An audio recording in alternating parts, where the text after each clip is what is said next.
कहते हैं दुनिया में पैसे के लिए दो ही काम होते हैं, एक हाथ फैला दें, एक हाथ बढ़ा दें।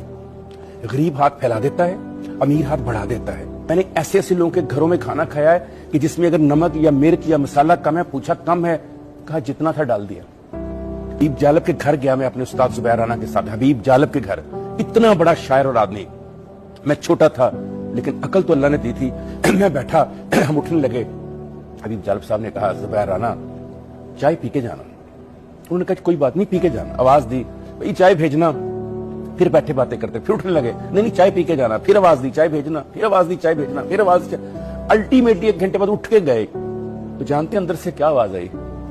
आप वहां बैठ के आवाजें दिए जा रहे हैं, अंदर आके पूछ तो लेते, क्या दूध और चीनी भी है हमारे घर में? क्या चाय की पत्ती भी है हमारे घर में? ये है मुतवस्सित तबके, मिडिल क्लास का अलमिया। कहीं अपना दुखड़ा सुना नहीं सकते, कहीं बैठकर बात नहीं कर सकते, कहीं अपने जिस्म से कपड़ा उठाकर अपना बरहनापन नहीं दिखा सकते कि हम अंदर से कितने जख्मी हैं।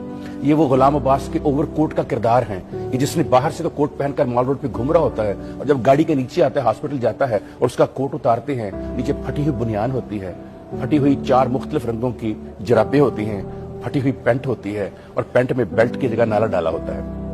तब पता चलता है कि जो बाहर ओवरकोट में आपको नजर आ रहा है, दरअसल उसके अंदर फटा कटा टूटा बिखरा इंतशार वाला एक ऐसा बाप है जो अपने बच्चों को रिस्क देने के लिए, तालीम देने के लिए, अपनी बीवी को एक छत देने के लिए, माँ बाप को सेहत देने के लिए सारा दिन सूली पे लटका रहता है।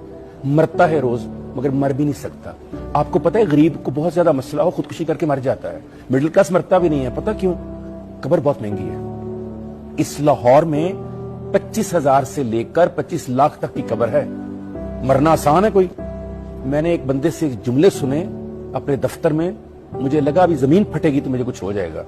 उसने कहा साहब कई दफा मरने का दिल किया, इस डर से नहीं मर रहा, मेरी पूरी तनख्वाह मेरे घर वाले मेरे मरने पे लगा देंगे, फिर महीना कैसे गुजारेंगे? 40-50 हजार का खर्चा है मरना। आप कहते हैं खाने में बोटी नहीं मिली।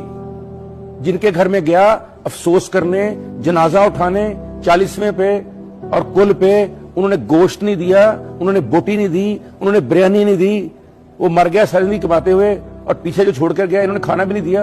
और आप तो लोग लेग पीस के ऊपर लड़के आ जाते हैं मरे के घर के ऊपर। वो मरे तो कैसे मरे बेचारा? उससे पता है 50,000 मेरी तनख्वाह है, 50,000 मुझ पे लग गया तो मेरी बीवी और मेरे यतीम बच्चे अगला महीना कैसे गुजारेंगे? तो मरता ही नहीं है।